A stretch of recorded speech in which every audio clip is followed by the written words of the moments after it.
On the 25th day of February, welcome into Three Man Front. Pat Smith, Langel Roberts, Smalley Robinson, Conrad Van Order back in studio after another successful Tuesday there at Social Taco. It was not a successful night in Norman, Oklahoma. Yeah. And that is becoming a house of horrors, the state of Oklahoma, for Alabama and Auburn, whether it's football or basketball, at least the football team from the state of Alabama. Just guessing, Alabama probably in took fast care of pitch business. softball if Patty Gasso is still the coach. Did you see where Oklahoma softball lost the other day? Did you see that? Slipping.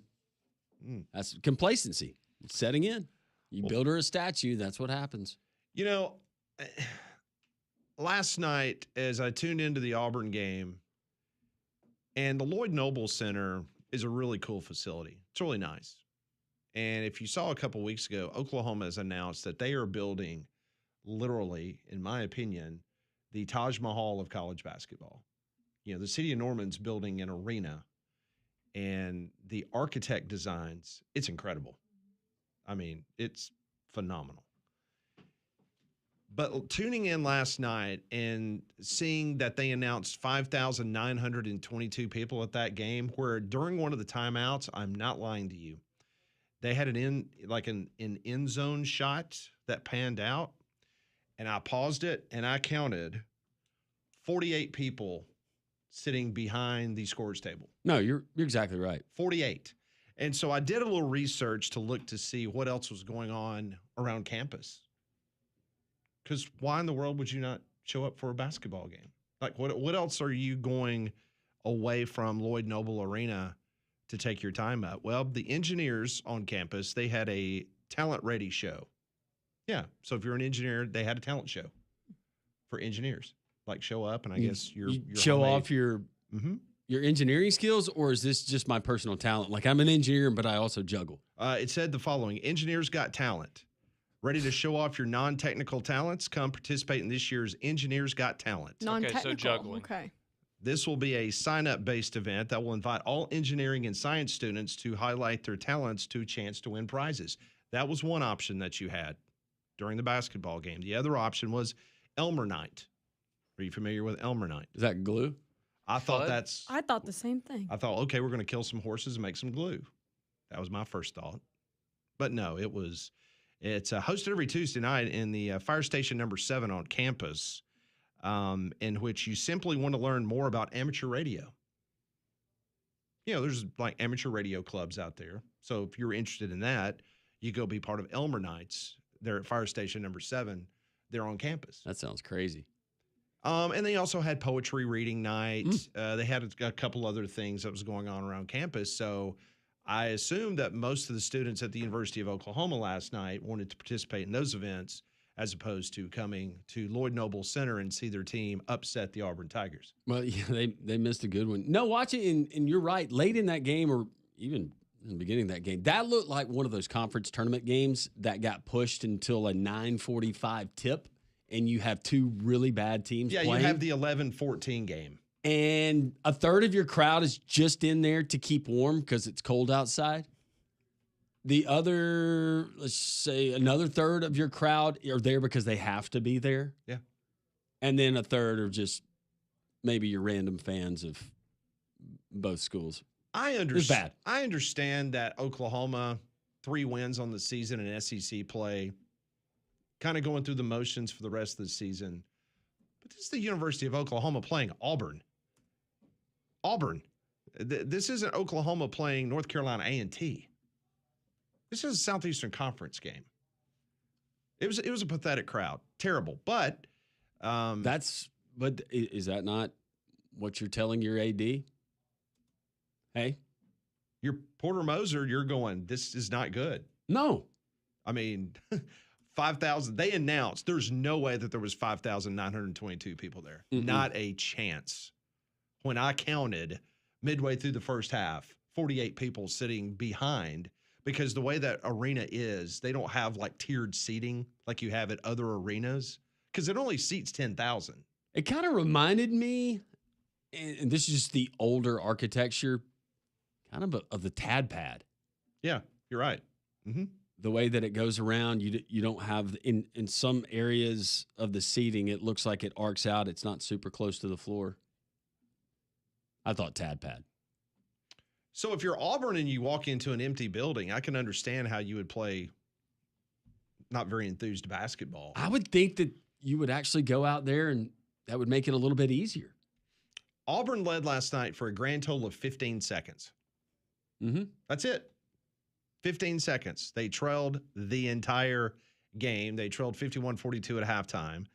It was one of Auburn's worst defensive performances of the year. And that's saying a lot, Pat. No, it is. Because they're a bad defensive team. There's no question. The Sooners were 10 of 14 from deep in the first half. First half, they hit 10 three-pointers in the first half. I'm sorry, is this a rewind last week in Starkville? Did you say Mississippi State and Josh Hubbard did that in the first half? That was was that Oklahoma? That was the Sooners. Oh. Sooners hit 13 for the game. They hit 68% of their shots from deep. Think about this, talking about Auburn's defense. 6 SEC teams have now shot at least 43% from behind the three-point arc against Auburn in SEC play. Oklahoma, Mississippi State, Alabama, Missouri, Texas, and Texas A&M have all shot above 43% against Auburn from outside of three. Two of the worst teams in the SEC. You go on the road, you're in must-win situations in both. Yep. You give up 29 combined total made threes in those two games. Great recipe to lose. Mm-hmm. Very much so. First freaking play last night, you got Tahad Pettiford falling down. We talked about him yesterday. Pack, right? Can't let him get free. Nope. That guy could have eaten a sandwich spotting up for that three that he was hit. perfect from three in the first half. Yeah. Hit all of them. Tigers have now given up 80 points in 6 of their last 8 games. 314th out of 350 in defending the three. Yeah. There's a formula against Auburn. Auburn now falls to 0-12 when trailing with 5 minutes left to go in the game. They're 15-13 overall, 6-9 in conference play.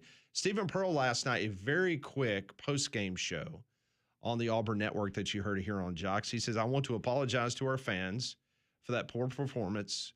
We were entitled tonight. We were selfish tonight on the defensive end. We had no urgency, and that's unacceptable. We didn't represent Auburn well tonight, and that's on me as their coach. I've got to do a better job Saturday. It's a must-win. If we don't win that game, you're out of the NCAA tournament. I think you're out of the NCAA tournament now, but let the experts play out the analytics. Bottom line is the eye test. You don't pass the eye test. This is an Auburn basketball team that I think a lot of Auburn fans would say we just assume punt. Let's end the season and let's start over next year. Whatever it is, body language it looks terrible to me. I'll get you guys' thoughts on that. The body language does not look good. They look disinterested, lackadaisical at times. There seems to be no cohesion. It's a lot of individual play. At times, it looks like they really don't like each other, and they're forced to just give each other 5. Well, and you look at, like, Keyshawn Hall last night. You go 26 points. That's pretty good. You turn the ball over 6 times. Tahad Pettiford made 1 shot from the floor. It's just... And I don't want to ever accuse because U.S. integrity, and that's a real thing, but there were a couple of passes. It was like that looked like a pass from Blue Chips when they went back. But it was just a bad pass. I'm not implying that, but it was that blatantly bad. And it's just a group of guys that a lot of times, I mean, we're almost 30 games into a season, and it looks like most games they're playing together for the first time. It looked like last night, Keyshawn Hall, when he got the ball, that he was going to the basket. Mm-hmm. Like it's tunnel vision. Like he was not even thinking about trying to, flip it around or try to find some or maybe penetrate and then dish out or whatever the case may be. And Pettiford just had a bad night. I mean, altogether. I mean, he's had a bad season. He's had good scoring outputs, but as a leader of that team and the guy that they needed to really kind of take that next step, it hasn't translated. So at this point, you wonder, what are these guys thinking about? Yeah, and listen, for the second Saturday in a row, Stephen Pearl is asking the Auburn faithful to show up and show out, which they've only lost 1 game this year at Neville, and that was Texas A&M. Lost 2, Vanderbilt. Yeah, it's Vanderbilt. Yeah, lost 2 games. But they need this one bad. But when your head coach once again says, if we lose this game, we're out of the NCAA tournament, kind of putting a lot of pressure on it. Rocco Miller, our resident bracketologist, he is going to be on the show today at 11:30, so in about an hour and 20 minutes. We'll get his thoughts. He tweeted immediately after the game last night, and this is what Rocco said. Auburn is on its way to lose its 13th game of the season, including dropping 6 of its last 7. But per some of my bracket peers, the shiny road win at Florida is more important than all of this losing. So based on that tweet, and I have not communicated with Rocco, we'll talk to him next hour. Based on that, it seems like that they're in trouble from Rocco's perspective. Yeah, they should be in trouble. Meanwhile, Matt Norlander, who covers college basketball for CBSSports.com, he says, meanwhile, Auburn remains in the mud. Now 15-13 after getting dropped 91-79 to a middling Oklahoma team following the home escape against Kentucky. Tigers likely can't afford hitting 15 losses by Selection Sunday. Or how you playing down the stretch, and you can prop yourself up. And I know what going into Oklahoma, it was still considered a quad 1 game. Or you just see this is not a team that is trending anything but down. And in these must-win situations, that's, hey, the back's against the wall. Time to get it together. Everybody, one unified effort, and then you get what you get, falling down by 18 to Mississippi State. Last night, getting beat by double digits by a team that's not very good. Yeah, you were down by 18 to Oklahoma with 5 or 6 minutes left. Yeah. Well, according to Joe Lenardi, and that's another bracketologist that so many people nationally rely on. Oh, one more loss. They lost to Alabama at home. We're reminded about that. So. Oh, yeah. 3 losses. Went from 1 to 3. We might find another one here in a minute. Joe Lenardi still has Auburn as one of the last 4 byes. So not last 4 in, last 4 byes. So that's better than being one of the last 4 in. So Missouri got that huge win last night against Tennessee. Yeah, that was big. So they were one of the last, yesterday before the game, they were one of the last 4 teams in the tournament. Now they're ahead of Auburn in regards to the last 4 byes in the tournament. So, and Lenardi still has 11 SEC teams in. But you're just looking at the body language of this basketball team like you were talking about. And it's great that you're playing all these quad 1 games, but you got to get some wins at some point. Well, and you can't be trending in the direction that they're trending at the end of the season and expect people to give you the benefit of the doubt, even with some of those quad 1 wins. You can't do it. Now, and I understand if they had played Texas A&M's non-conference schedule, then 5 of those quad 1 losses, like your Michigans, your Arizonas, your Purdue's, you take those out, then your strength of schedule goes away. But you're looking at the overall record and going, 19 wins. That's not too bad for this season. But that's not the case. This is just a team that looks like maybe it's, I don't even know. It's been so inconsistent because you had the Florida game.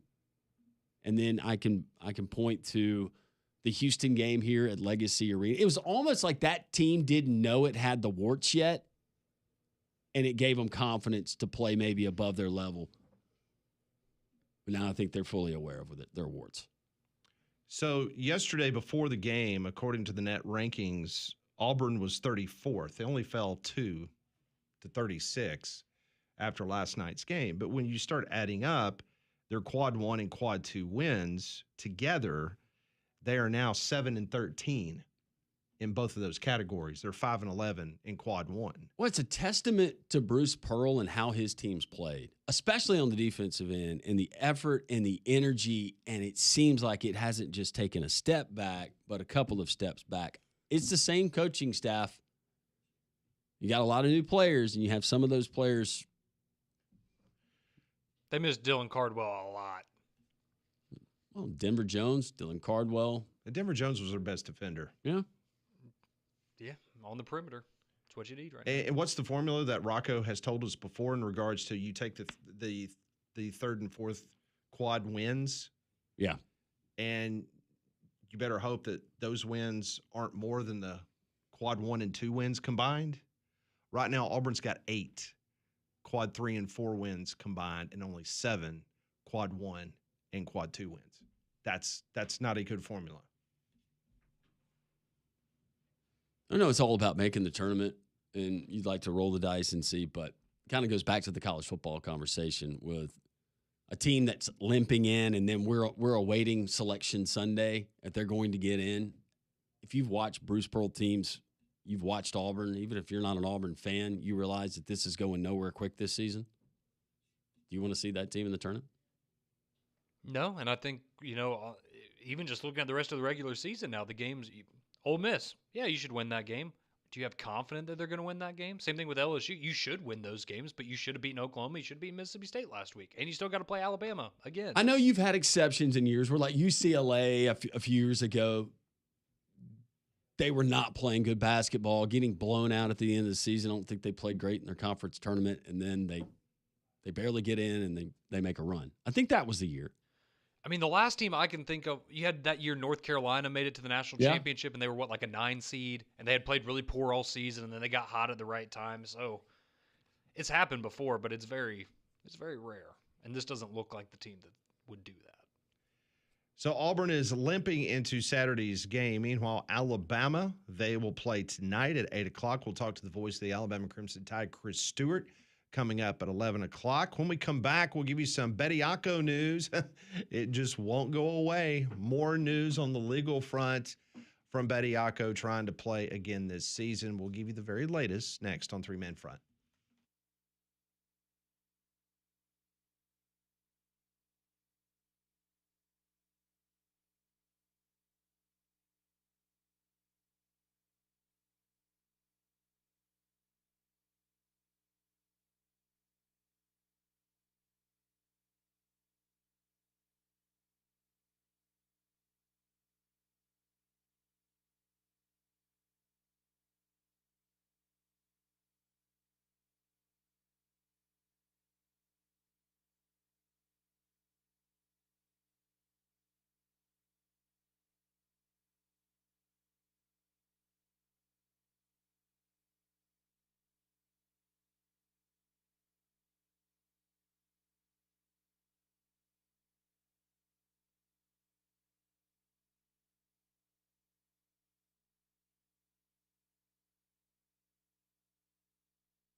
Basketball tonight, Alabama hosting Mississippi State in Tuscaloosa at Coleman Coliseum. Voice of the Tide, Chris Stewart, presented by Craneworks, coming up at 11 o'clock. Here in Metro Birmingham, just down the road, we got our friends at the Garage in Pelham. Got a local owner, Bob. He is great, just giving back to the community, helping out local schools and charities, but also he's got a great business, and they are top-notch reviews, and there is a reason why. You got folks like Robert and Richie. When you walk into that clean lobby, you're going to understand why people keep going to the Garage there in Pelham. They're going to have an emphasis on doing everything right the first time, but they're going to make sure that you're satisfied as a customer. From oil changes to engine replacements, anything going on, anything with your AC. We get the warmer weather coming up. Brakes, alternators, a little light that comes on. You don't know what it is. They can tell you. They're going to take care of you. You can drop off your car in the mornings, come back in the afternoons to pick it up. Great, wonderful people. It's the Garage in Pelham. Go to thegarageandpelham.com. Read the reviews. Start there. They're top-notch for a reason. Thegarageandpelham.com. All right, so yesterday afternoon, more Bediako news. If you think back earlier this month, Judge Daniel Pruitt denied Bediako's injunction. He sided with the NCAA. Yesterday morning, Pruitt ruled against Bediako for a second time because Bediako was asking for interim relief before the Alabama Supreme Court would hear his case. That would have given Bediako the opportunity to play before the Alabama Supreme Court gave their answer to his overall appeal. But late on Tuesday, Bediako filed an emergency motion to the Alabama Supreme Court seeking an interim injunction against the NCAA pending his appeal. So if the Supreme Court grants that motion, he could play as he awaits the case being heard by the Alabama Supreme Court. I know that's really confusing. Basically, he goes in front of the judge that had denied him a previous injunction for a temporary injunction to play. He said no. So he's already filed his case to the Alabama Supreme Court, but now he has also filed a motion to the Alabama Supreme Court that would overturn Daniel Pruitt's decision yesterday not to give him a temporary restraining order. It is so confusing. Seems like a really big ask to ask the Supreme Court to hurry up and throw away everything that you're doing to come and rule on a case that a judge has already shot down twice. And we're talking about Charles Bediako, and I'm sure the justices are probably aware of the case. Yeah. Time to move on. We said it yesterday, Time but then move on. Very shocked yesterday when Mike Rodak broke the story that Bediako is trying to go in front of the Supreme Court before he officially is supposed to go in front of this. And they're reading through the lawsuit in 6 months, the big one, Bediako versus the NCAA. They go through and they're trying to justify why they want all of these millions in damages to be recouped. And then you're going to say, well, Judge, what did we do? We pleaded with the Alabama Supreme Court to stop what they were doing, to come in and rule so we could avoid this. What a mess. It's unfortunate, but I think for him, you get to be a cautionary tale. For him, it stinks, I guess, that this is the path, but he made a decision, and hopefully that will make other players second-guess their decision of going into the NBA versus coming back to college, because I think we all have seen now that staying that extra year in college can be quite beneficial to you. So it's unfortunate for him, but he's the Wally Pipp version of college basketball. Someone's got to do it. And I will say this, and I shared with all three of y'all in some text messages yesterday. There's obviously a reason why he's going to the Alabama Supreme Court. I was part of a case back in the early 2000s that became case law that went in front of the Alabama Supreme Court. So I think he is trying to pile all this information together to where ultimately when it all fails and the season ends, that he's ultimately going to circle back with his legal team, and there's going to be another suit that, just like the House suit, just like everything that went on with Ed O'Bannon, there's a method to the madness, in my opinion. And I've shared that, and I know you kind of echo what I think is ultimately going to go on here. What was that about? What, the case law story from 2003, 2004? Yeah. Voting rights for women. Pat was supporting the women's effort Yeah, to be women's able to suffrage. vote in every county. Yeah. Okay. Okay. Yeah, there's still a couple counties that was not allowing women to vote. I just want to make sure I was remembering those. No, if you would like to read, We will not be talking about that today. you can simply do like Kirk Signetti and go to Google and simply type in Feinbaum, Alabama Supreme Court, and you can read all the fun and frivolity that we had for about 4 years.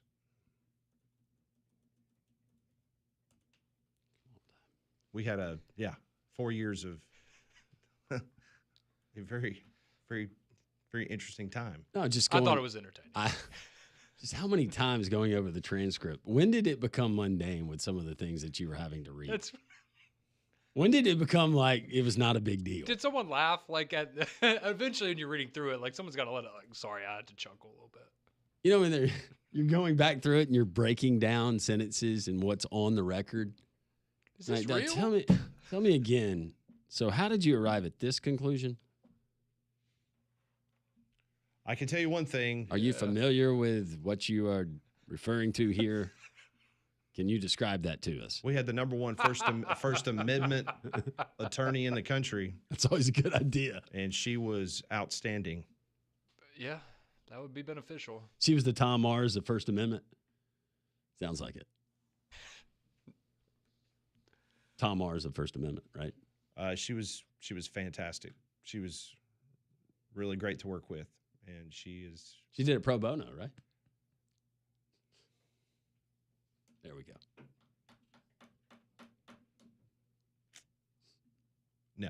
No, She didn't. this was not. This is what the late night podcast. There was plans for a drawbridge over the moat until. Yeah. And you pole vault over the moat. Yes. So that's why Yeah. that's where my line of thinking. I mean, there's a bigger play here. So you're familiar with this arena. Yes. Granted, it was 20-something years ago, but yeah. I don't think in Bediako's case, if it gets there, it won't be quite as entertaining. Yeah, It's that's a right. transcript. No, a little Yeah, different. Yeah, it's Different. might be boring to the gallery. Now, if it did end up having comparisons to that one, that would be some breaking news. Yeah. Certainly. I know you remembered it though, right? I did. Okay, but you probably didn't remember the exact Mm-mm. situation. Yeah. But yeah. That was fun to revisit. I've thoroughly enjoyed that yesterday. A cautionary tale. Yes, it is. Very much so. Yes, in a different way. Mm-hmm. Times have changed in this business. Sometimes you wish they hadn't, I guess. They were fun to revisit. The Christmas parody, that was good too. I'd forgotten about that one. Oh, you forgot about I that listened one? to that the other night. Yeah. Yeah, we did some interesting things. Do you hear what I hear? Mm-hmm. Very interesting time. And how you're not in jail. Well, almost. You got close. Almost. You flirted with the slammer. Almost. Go back and listen to it. It's like, what? And we all listened to it. A lot of you folks out there listening to us, you listened to it and you thought nothing about it and you just laughed. Now you would be double canceled yesterday, under the ground, throw away the key. Bye. I've told this before.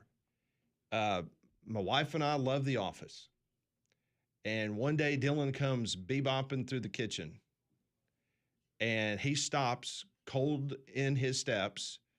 And it was just a typical That's what she episode of The said? Office. Yeah. And he's like, was this like on actual TV? Like, was this like on network television? And Is we're it like, the one where they have the note cards on their foreheads? well, I mean, I don't know which one. No, It was you just pick an any- episode. it didn't matter. And he was like, there's no way that this was on network television. Just Yeah. because of the double entendres and Yeah. the things that were said on that show. And I was like, yeah, it was a different time, dude. Yeah, or it wasn't on Comedy Central at 10 p.m. Yeah. It was prime time on, yeah. Yeah. Mhm. One of the top shows ever on network I television. thought you were going to say Dylan came in, he's just as a kid and he had heard it like, man, that's what she said, and just kept walking. Now he probably would. Yeah. He probably That'd be would have pretty- said yeah. that. But Do you even know what that means? Nope. and that's why, like unfortunately, a lot of the stuff that we used to do on Feinbaum, we just can't. We can't air now. Yeah, you got to be careful where you listen to it in a mixed setting. Yeah, I mean, it's. I mean, we we push the envelope, as you guys know, that we just can't do that anymore. You straddled the envelope. We created a certain genre, that's for sure. Yeah, it helped me get through a lot of afternoons. I realized my situation it could always be worse.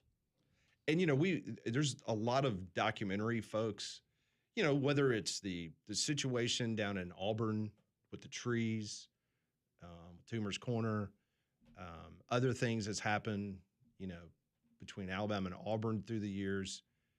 And I will get these documentarians that will reach out to me from these networks asking for old audio.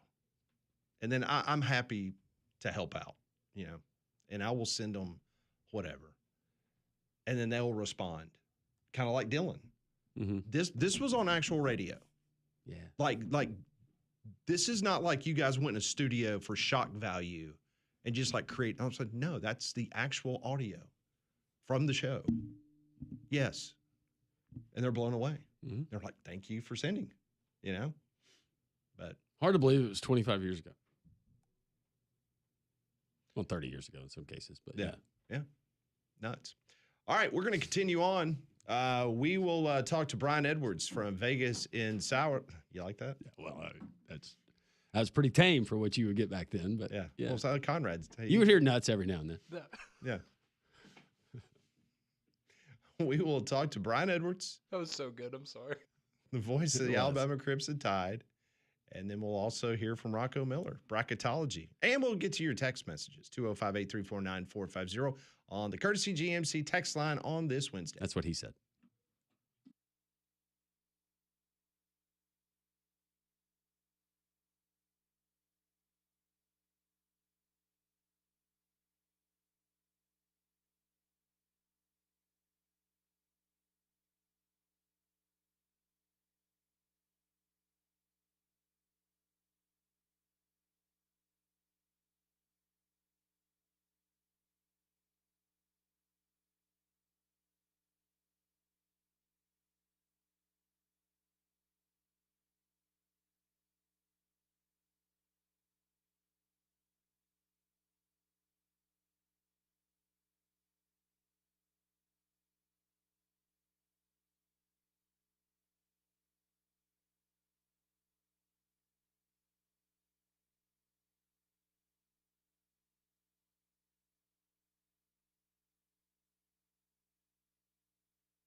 So tonight in the SEC, the Alabama Crimson Tide will be hosting the Mississippi State Bulldogs. That is an 8 o'clock tip-off at Coleman Coliseum. Also tonight, Florida's at Texas, Georgia at Vandy. That's the 6 o'clock double feature. And then you got Texas A&M at Arkansas, Mississippi State at Bama, LSU at Ole Miss, also at 8. How about Kentucky last night? They really struggled in Columbia. It was a 2-point game with like 3 to 4 minutes left before Kentucky kind of hit the gas pedal. And they end up winning by 9, 72-63. But the shocker last night was Missouri beating Tennessee 73-69 in Columbia, Missouri. So that helps out Mizzou big time in the bracketology. Tennessee, meanwhile, they will go home, lick their wounds, get ready for the Alabama Crimson Tide, and maybe Charles Bediako. We don't know. We'll see. Did the officials cooperate for Mark Pope last night in Kentucky? It seemed like he was pretty tame on the sideline. They got called. Kentucky got called for 17 fouls, but South Carolina got called for 16. So I guess he was happy. Yeah. Based on what I saw, I was going back and forth between the Virginia-NC State game and the Kentucky game. Well, Virginia-NC State, that got festive. It did. Virginia's really good, man. Yeah, they shoot about as many threes as Alabama does. I mean, I think they have now hit 10 plus threes in 18 games this season. Oh, I see. That's why you're wearing your Virginia shirt today. That's right. I got to meet their head coach when we went out. Odom? Yeah, Ryan Odom. Good guy. Solid guy. He's a good dude. Here's a fun fact. His son played like club ball or high school ball with Dylan Cardwell. And Dylan Cardwell and his son were like besties. And Cardwell would hang out at the Odom house on weekends growing up. And he got into the game last night towards the very end for Virginia. Oh, Ryan Odom's good. Yeah. His dad was first class too. Yeah. Nice guy. Yeah, Barry's done a great job at Purdue. You like to see nice people have success. And he definitely seems like one of them. Mm-hmm. Very much so. Let's get to the text line. Many of you already chiming in this morning talking about Auburn basketball, tonight's Alabama game. Anything else you would like to discuss? 205-834-9450 on the Courtesy GMC text line. All right. We'll start with Don. Hello, everyone. Guys, y'all hit perfect about Auburn last night and basically the story of the last 7 games. They can't guard the threes. Basically, I'm moving on to Auburn baseball, who's ranked in the top 10 in football spring practice.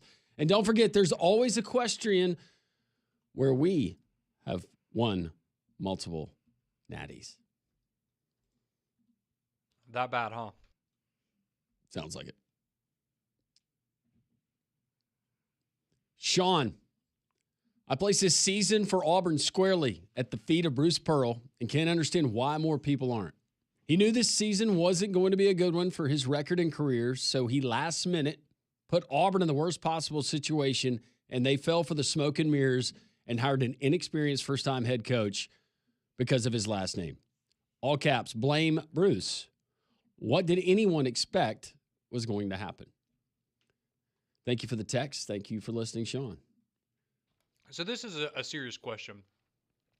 So was it written in, I guess, either Bruce or Steven or both of their contracts that when Bruce Pearl stepped away, Steven was guaranteed to get the job? I don't know if it was written in the contract. It was always my understanding, and we alluded to it way before it happened, that it was.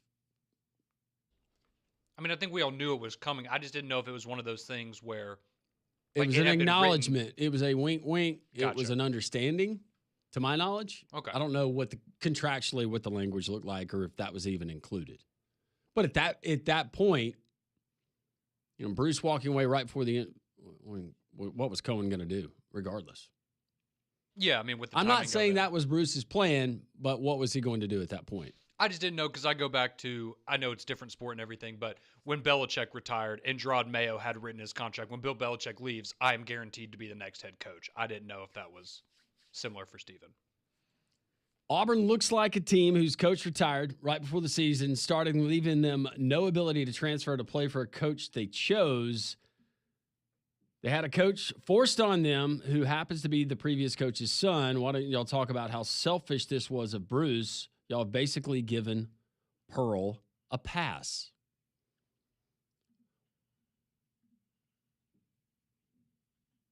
Well, that would be taking into account we knew what his intent was and everything behind the scenes and all of the motives that went into him retiring when he did.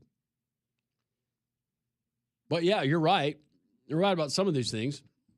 It was not ideal to begin the season. Those players, they were stuck in limbo. Had they chosen to go somewhere, they couldn't. So, but according to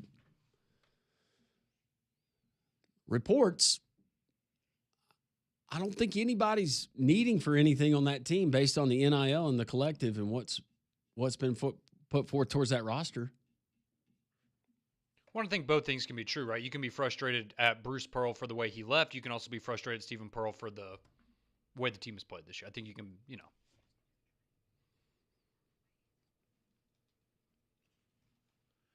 We will continue with your text messages. Coming up next, we will talk to Brian Edwards from Vegas Insider. He's got some place time. Big one tonight, St. John's in Connecticut.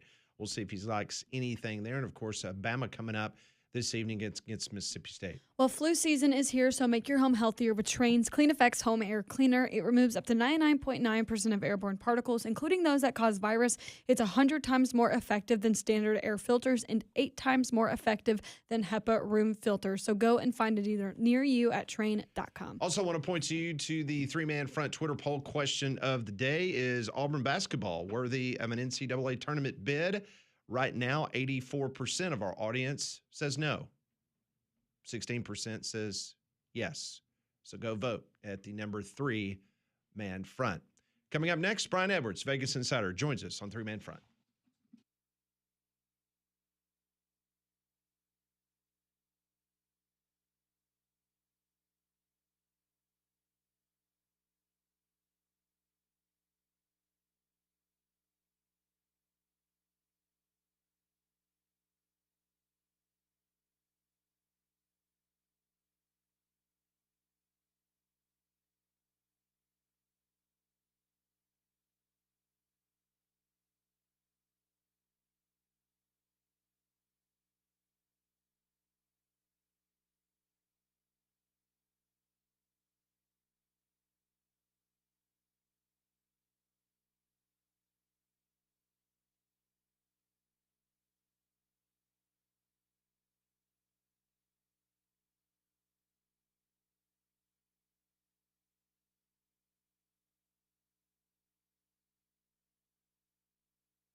It is 10:47 here on Jocks. Coming up at the top of the hour, we'll talk to the voice of the Alabama Crimson Tide, Chris Stewart.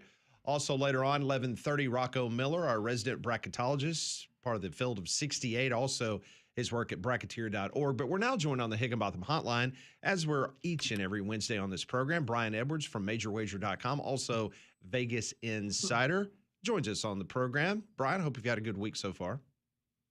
What's going on, gentlemen? It has been a good week. Got back from Oxford late Sunday night, and How was Oxford after the storm? There were trees and limbs all over the place. Yeah, I can imagine. That was bad after those folks were in a bad way and still trying to kind of recuperate. Brian, we're getting through the college basketball season, getting ready for tournament action. I do want to side note, I saw where your head football coach, John Summerall, apparently something big happened there at one of their workouts. He is now issuing Florida Gator gear. Oh, congratulations. That's big. Yes, logos. That's huge. I think logos. I think I like this new strength coach. I think I like all of our coaches because they're not Billy Napier guys. Well, I just love the fact Hey, really telling thing here. James Madison, I looked at their transfer portal, who all they got. Guess how many Gators transferred there? 2. 1. Wow. Which one was it? Isn't that it was the O lineman that he signed from like Germany or somewhere in Europe, who was never going to play at Florida. So he just doesn't know English. He doesn't know how to get around. He likes to have these off-the-radar evals where he hits on them and nobody else does, but he usually misses on them. Well, I'm just glad to see that because the coach has been wearing all of his Florida logo gear at all the basketball games, and I'm just glad that his players now get to. So if you're driving a Ferrari, does it bother you that you don't have team logoed gear to go work out in? Yeah. They earned it this morning, though. Oh yeah. Yeah, because I've been working very hard. Way to run through the line, guys. All right, let's talk hoops. Let's talk basketball. Enough of trying to pick on Brian, pick a fight. Conrad wanted us to fight with you today, but we're not. He's still Hey, bitter. me and Brian are on good terms. Our teams are fine. The Grant Nelson meme that you wanted to share every time you get a chance when he was dunked on last year. But anyway, we'll move on. Me and Conrad are good. I told him that Alabama's on fire since they lost to you-know-who. All right. Well, yeah. Well, they are. I mean, you guys straightened them out. All right. So let's talk Bama. Bama, Mississippi State tonight. Bama's a huge favorite, but let's look at the point total tonight because I got a feeling that's where you're leaning. Yeah, I mean, I plugged it in on Vegas Insider at the open at 172.5 yesterday. The overs cashed 5 straight head-to-heads with these teams. They played a 97-82 game on January 13th for 179 combined. And the overs on a 5-1 run for Bama. 4 of those overs had 173, 232, 188, and 197. The overs hitting 3 straight for Mississippi State. The last 2, 186 and 176. So that was my thought process, over 172.5. However, wake up this morning, LeBaron Philon's questionable, and yet the total has gone up 3 points to 175.5. So right now I'm kind of in a holding pattern. If Philon's upgraded, I'll play it, but I'm not as bullish on it, at 175.5 as compared to, at open at 172.5 yesterday is when I posted it on Vegas Insider. So if Philon's upgraded, I'll have a little bit on it at 175.5. I wouldn't go much higher than that, especially with Philon. Even if he plays, I know he didn't look sharp the other night, and didn't he get held to single digits, if I'm not mistaken? That is correct. Single digits. Yep. He played a lot, or didn't play a lot, but yeah, he was limited in regards to his scoring. He was more of a distributor. So, gotcha. What about your Gators? They travel to Austin, Texas. Winners of 7 straight, the Florida Gators, playing really good basketball. Texas, one of those teams this could do a lot for that resume. This is a team that is right there firmly on the bubble. Maybe just inside of the bubble, depends on who you ask. 5.5, that is so tempting to jump on your Gators. Yeah, and I'm going to do it, but I will say that I didn't go back and research this, but I feel like the opening line for the Gators for like, I want to say like 7 or 8 in a row. Again, I didn't research this, so somebody can fact check me. I might be slightly off here, but I feel like the line has gotten bigger on Florida from the opening line in, like 7 or 8 straight games. And this is the only one that hadn't. It opened 6.5, and now it's down to 5.5. So that tells you, there's some sharp bettors that are interested in Texas tonight. Look, I like how Texas is playing. I've been backing them a lot. Unfortunately, I had them Saturday against Georgia when they came up short. But they were playing really, they had a 5-game winning streak until then. Nevertheless, however, if the Gators are a single-digit favorite, I'm on them. And why not? They're 7-0 against the spread. Their last 7 as a single-digit favorite. And they're just on fire, like you said, Landrum.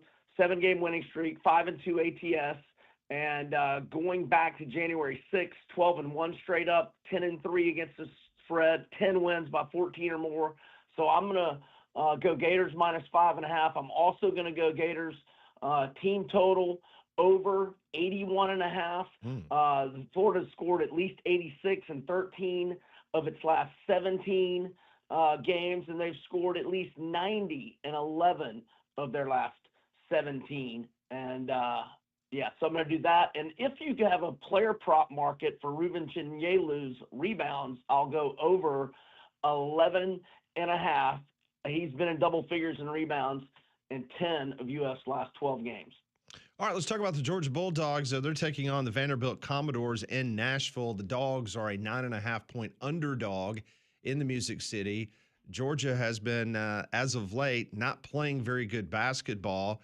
Vandy takes a loss over the weekend. Your thoughts on this one coming up against the Bulldogs and the Commodores? Yeah, I made Vandy a 6-point favorite here. This number's too big. Georgia was struggling, and Jeremy Wilkinson, their leading scorer, had missed back-to-back games, but he returns last week, and they win at Rupp, and then they stopped Texas's 5-game winning streak with a win by double digits. So right when Georgia was starting to get a little bubbly, 2 really nice wins, and on the road this year, they're 5-3, both straight up and against the spread. Vandy seems to be slumping a little bit. They've dropped back-to-back games in 3 of their last 5, both straight up and against the spread. Now, they do have Duke Miles back, which is huge for them, but they're still only 7-8 against the spread at home. I like Georgia a lot here, plus 9.5. Okay, in our remaining minute or so, I'm just curious. If you don't have a play here, I understand this is just kind of off my cuff, but this is a big one nationally tonight at 6 o'clock as St. John's takes on UConn. UConn is a 6-point favorite against the Red Storm. And they're red hot. Slight lean to St. John's. I like how they're playing. And let me throw an off-the-beaten-path moneyline parlay at you. Creighton minus 185, Arkansas minus 380, Stanford minus 500. Just a small plus 133 return. That's Creighton, Arkansas, and Stanford. Okay, I love it. I'm a sucker for the parlays, so I appreciate that. Brian, always a pleasure, my friend. Go buy you some more Gator gear since the players can now wear Florida Gators stuff. Chomp, chomp. All right, fellas. Hey, I'm on another natty run, gentlemen. The way they look, I don't doubt it. Thanks, Brian. Always a pleasure. Thanks, Brian. Thanks, guys. Brian Edwards, Vegas Insider, MajorWager.com, gave us some free plays there for tonight's basketball action. Tonight's basketball action, speaking of that, Voice of the Tide, Chris Stewart, presented by Craneworks, previews Alabama and Mississippi State.